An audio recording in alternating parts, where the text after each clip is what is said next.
À l'approche de l'élection aux Nations Unies pour le siège des membres non permanents au Conseil de sécurité, siège pour laquelle notre pays est candidate, la mission de Djibouti auprès des Nations Unies a organisé une vidéoconférence, un webinaire pour comprendre et partager les rôles importants de notre pays en tant que hub commercial, humanitaire et logistique, surtout en cette période difficile de Covid-19. Plus de 90 intervenants ont participé au séminaire en ligne, dont notre ambassadeur auprès des Nations Unies, Ziad Doualé, le président de l'autorité du port, Aboubakar Omar Hadi, les représentants du système des Nations Unies à Djibouti, les professeurs de renommée internationale Carlos Lopez, Mme Barbara Amazé, coordonnatrice résidente du système des Nations Unies à Djibouti, le Dr Ahmed Zouhaiten, représentant de l'OMS, et M. Jacques Colognon, directeur du centre humanitaire logistique du port à Djibouti. Par ailleurs, de nombreux ambassadeurs des pays voisins et amis ont participé au séminaire en ligne. Il s'agit de l'Éthiopie, le Yémen, le Maroc, le Lesotho, la Guinée. Le président de l'autorité du port et des eaux France, M. Aboubakar Omar Hadi, a abordé plusieurs sujets d'intérêt importants concernant l'historique de Djibouti, la position stratégique de Djibouti en tant que hub régional multiforme et l'importance de Djibouti Port Community System ou système de communauté portière de Djibouti. L'intérêt des intervenants sur l'importance de la position stratégique de Djibouti était palpable lors de la vidéoconférence des webinaires. Nous allons revenir sur les tenants et aboutissants du séminaire en ligne avec le directeur du projet du port et maritime, M. Adan Moussa, sur l'objectif du séminaire en ligne, les points importants traités et soulevés par les panélistes et les ambassadeurs des pays amis, et surtout sur la mission du système des communautés portières de Djibouti, qui joue un rôle important pour faciliter les transactions et le business. Monsieur Adan, qu'est-ce que vous pouvez nous dire sur l'organisation, l'initiation de ce webinaire, avec quel objectif? Ce webinaire a été organisé par notre mission permanente auprès des Nations Unies. Vous savez, le rôle de Djibouti comme hub ou comme plateforme de commerce international est très connu. Mais il y a aussi un autre aspect qui n'est pas vraiment connu de tous, c'est cet aspect de plateforme tournant de logistique humanitaire aussi. Donc l'objectif de ce webinaire a été justement de discuter, de montrer à travers les différentes organisations des Nations Unies qui opèrent à partir de Djibouti pour apporter leur assistance aux pays en besoin de la région et au-delà. Donc ce webinaire avait pour objectif de mettre la lumière sur cet aspect, mais aussi, comme vous le savez, ce webinaire est organisé dans ce contexte surtout du vote qui sera organisé le mercredi 17 juin pour le siège non permanent du Conseil de sécurité des Nations Unies. Donc c'était dans ce contexte que ce webinaire avait eu lieu. Ce webinaire avait vu la participation de plus de 90 participants, essentiellement de missions de représentation auprès des Nations Unies, mais aussi d'autres participants djiboutiens qui étaient intéressés par la discussion. Mais aussi, il y avait 5 panélistes, je dirais, qui avaient en quelque sorte animé la discussion. Donc, Dr Carlos Lopez, qui est un économiste de renommée mondiale. Vous avez aussi Dr Ahmed, qui est le représentant de l'Organisation mondiale de la santé. Il y avait Mme Barbara Menzi, qui est aussi la représentante résidente du système des Nations Unies à Djibouti. M. Aboubakar Omar Hadi, qui est le président de l'autorité des ports et franches, et M. Jacques Collignon, qui est le directeur du PAM et des plateformes logistiques humanitaires du PAM, du Programme alimentaire mondial à Djibouti. Le représentant de Lesotho, effectivement, avait montré un intérêt particulier pour ce système de communauté portière qui a été expliqué dans la présentation de M. Aboubakar Omar Hadi. Et c'était extrêmement important parce que ces points touchaient un peu l'essentiel.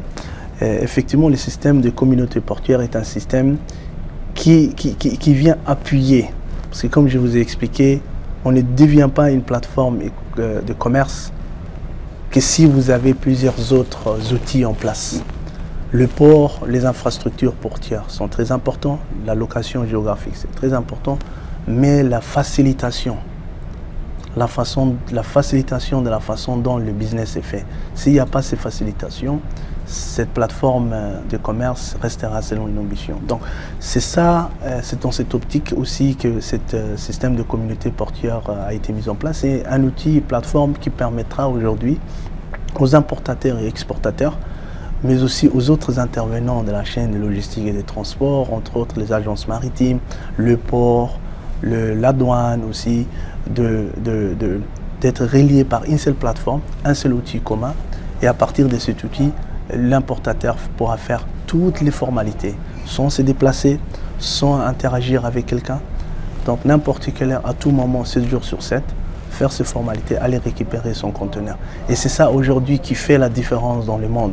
C'est pas combien de ports vous avez, c'est pas combien d'infrastructures vous avez mis en place. S'il n'y a pas ces barrières, c'est ce qu'on appelle les barrières non physiques, qui sont les déplacements, aller voir, déplacer un document, ça et là. S'ils sont toujours là, vous êtes toujours encore, vous devrez toujours vous améliorer. Donc c'est dans cette optique que les systèmes de communauté portuaire.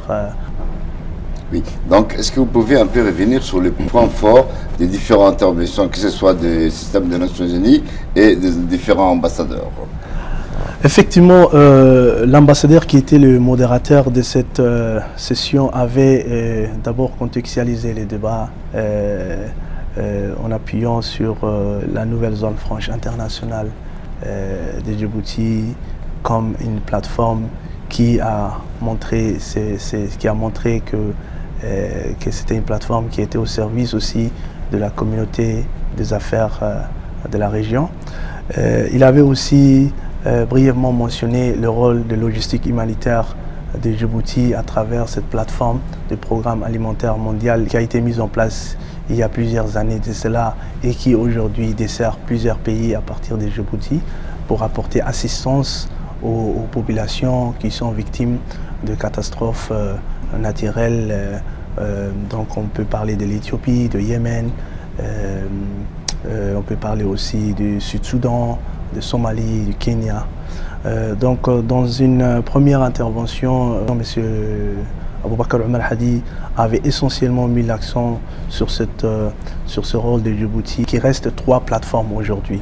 Donc premier, c'est ces plateformes de commerce mondial.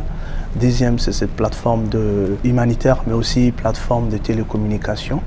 Donc toutes ces plateformes sont des plateformes qui ne sont pas là pour servir le marché djiboutien, mais la région dans son ensemble. Donc le plateforme, si on parle un peu très rapidement du commerce mondial, la plateforme s'appuie essentiellement sur plusieurs piliers. Donc dans 3 essentiellement, on parle des infrastructures portuaires, dont aujourd'hui 6 ports en opération. Donc ces 6 ports aujourd'hui ont des performances inégalées. C'est ce qui explique aujourd'hui que à travers Djibouti, les hommes d'affaires veulent faire leur trading, parce qu'un hub de commerce se doit de s'appuyer sur des plateformes performantes. Donc, mais aussi, Djibouti a toujours été, historiquement parlant, d'un point de commerce. C'est pour ça que le nom de Djibouti, terre d'échange et de rencontres, lui avait été donné. Le sel, par exemple, pour plus de 100 ans, le sel était exporté à travers la région jusqu'à même Tombouctou au Mali. Donc ça, c'est pour vous dire que Djibouti a toujours eu ce rôle de leadership dans ces commerces qui était toujours au service des autres. Dans sa présentation, à la suite, M. Jacques Collignon, qui est le directeur de la plateforme logistique du programme alimentaire mondial, avait aussi mis en exergue le rôle de cette plateforme pour servir en premier lieu le pays de la région durement touché par des catastrophes naturelles. Il avait parlé que cette plateforme dessert aujourd'hui jusqu'à Mozambique même.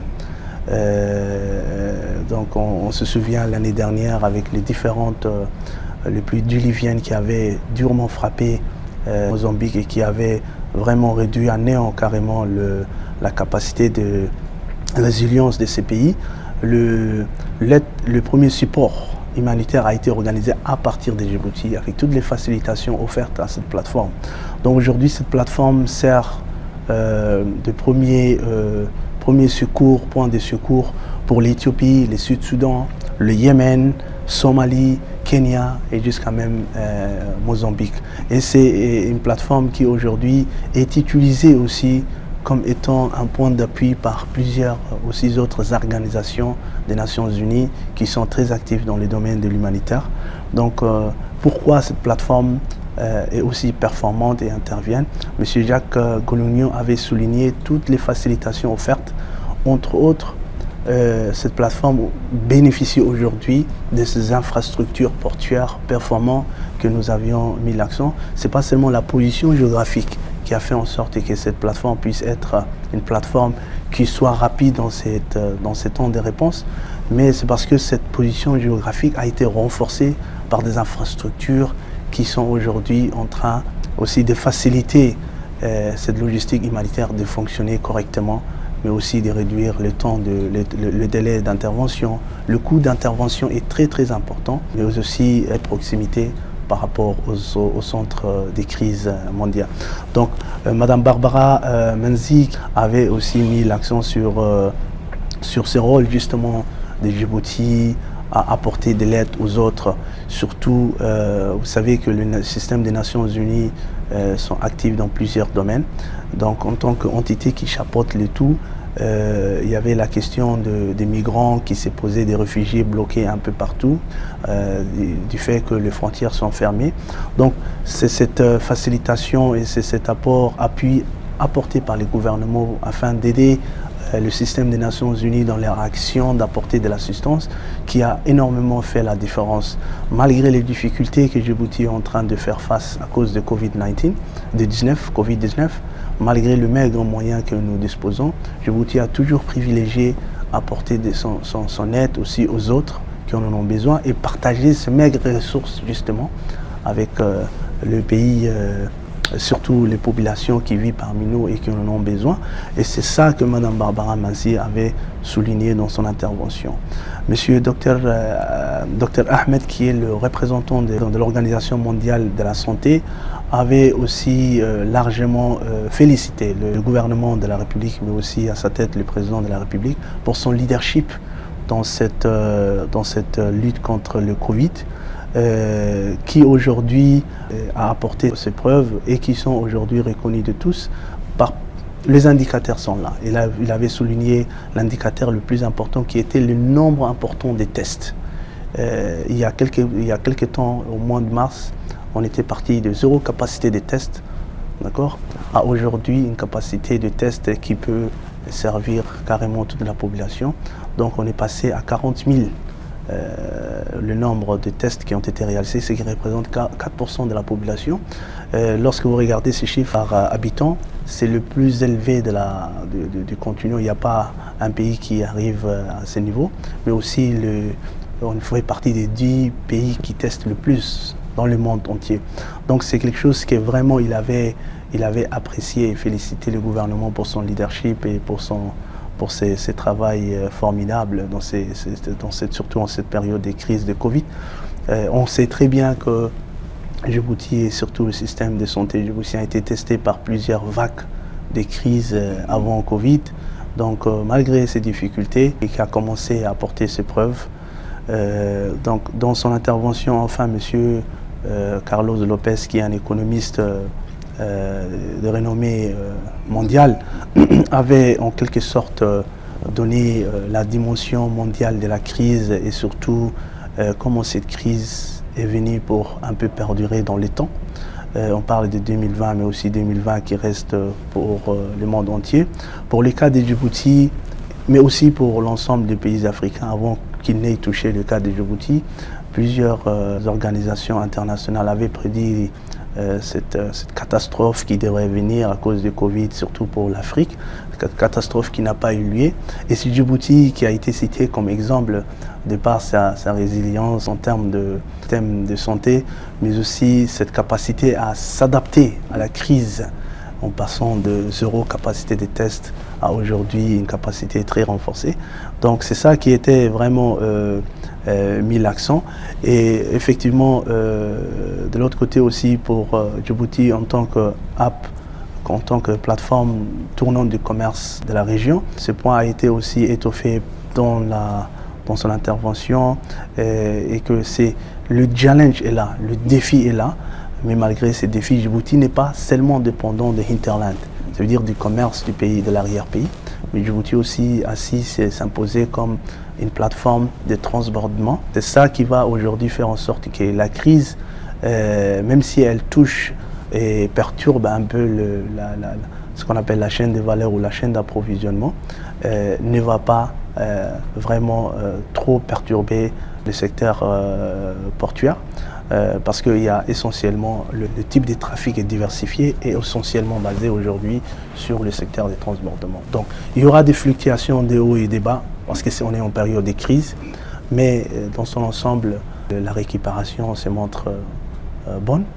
Donc c'est ça, et après la crise, c'est comment maintenant apporter une réponse à cette crise qui sera très importante. Et le gouvernement a d'ailleurs montré sa capacité à apporter toutes les réponses possibles. D'accord. Très bien. Comme vous le dites, il y avait plusieurs ambassadeurs des pays voisins ou amis qui ont participé au webinaire organisé avant-hier, qui ont donné leur principale intervention et la remarque. Le premier intervenant était le représentant, l'ambassadeur de l'Éthiopie, qui avait vraiment félicité Djibouti pour ce rôle, surtout ce rôle de hub humanitaire. Quelque chose qui n'est pas connu de tous. L'Éthiopie connaît très bien parce que c'est à partir de l'Éthiopie que toute la logistique humanitaire de plus de je dirais 80% de la population éthiopienne est organisée. Donc il n'y a pas meilleur que l'Éthiopie pour montrer combien Djibouti n'est pas seulement un hub ou une plateforme de commerce pour servir. Donc plateforme de PAM, Programme alimentaire mondial, dessert aujourd'hui l'Éthiopie, le Sud-Soudan, le Yémen, comme on avait souligné et qui a été expliqué par Jacques Collignon. Donc cette relation d'amitié et de fraternité entre les deux pays a fait en sorte qu'aujourd'hui Djibouti devient aujourd'hui un point critique, non seulement pour le commerce éthiopien, mais aussi pour la logistique humanitaire éthiopienne aussi. Et c'est ça que l'ambassadeur avait mis l'accent, surtout en cette période que nous connaissons des difficultés imposées par le coronavirus. L'ambassadeur aussi de Yémen, on connaît tous, Yémen est un pays qui est en crise, en guerre depuis maintenant quelques années, et dont carrément toute sa capacité de réponse est réduite à néant.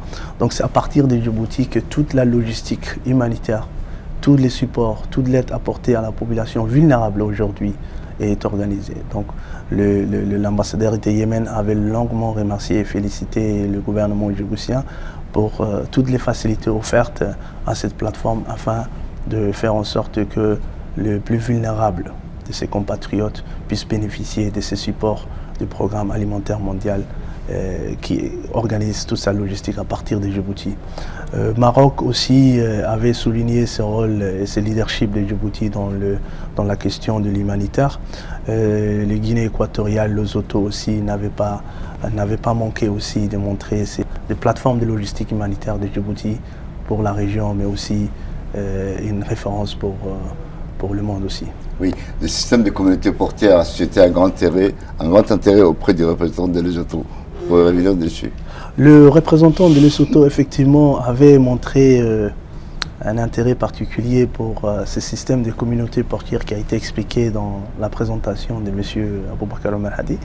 Et c'était extrêmement important parce que ces points touchaient un peu l'essentiel.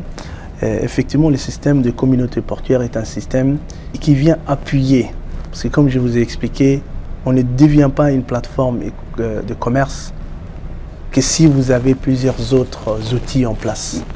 Le port, les infrastructures portières sont très importants, la location géographique c'est très important, mais la facilitation de la façon dont le business est fait. S'il n'y a pas ces facilitations, cette plateforme de commerce restera selon une ambition. Donc c'est ça, c'est dans cette optique aussi que ce système de communauté portière a été mis en place. C'est un outil, plateforme qui permettra aujourd'hui aux importateurs et exportateurs mais aussi aux autres intervenants de la chaîne de logistique et des transports, entre autres les agences maritimes, le port, la douane aussi, d'être reliés par une seule plateforme, un seul outil commun.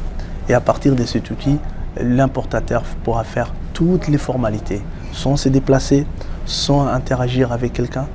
Donc n'importe quelle heure, à tout moment, 7 jours sur 7, faire ces formalités, aller récupérer son conteneur. Et c'est ça aujourd'hui qui fait la différence dans le monde.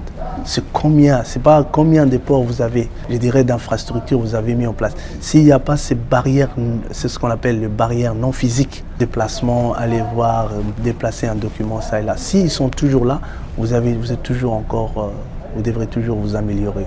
Donc c'est dans cette optique que le système de communauté portuaire a été mis en place. Mais aussi, si nous revenons dans ces contextes de Covid, parce que ce système de communauté sera mis en place dans les semaines à venir entièrement. Donc c'est aussi dans ces contextes de Covid pour éviter, à la limite du possible, plusieurs points de contact et d'interaction entre les gens, parce que la crise de Covid est là pour durer encore. Donc ça va encore davantage renforcer cette option et cette possibilité de limiter et de juguler la propagation de cette crise mondiale à Djibouti. Merci M.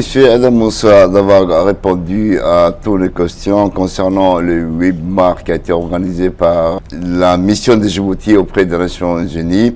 On vous remercie et bonsoir.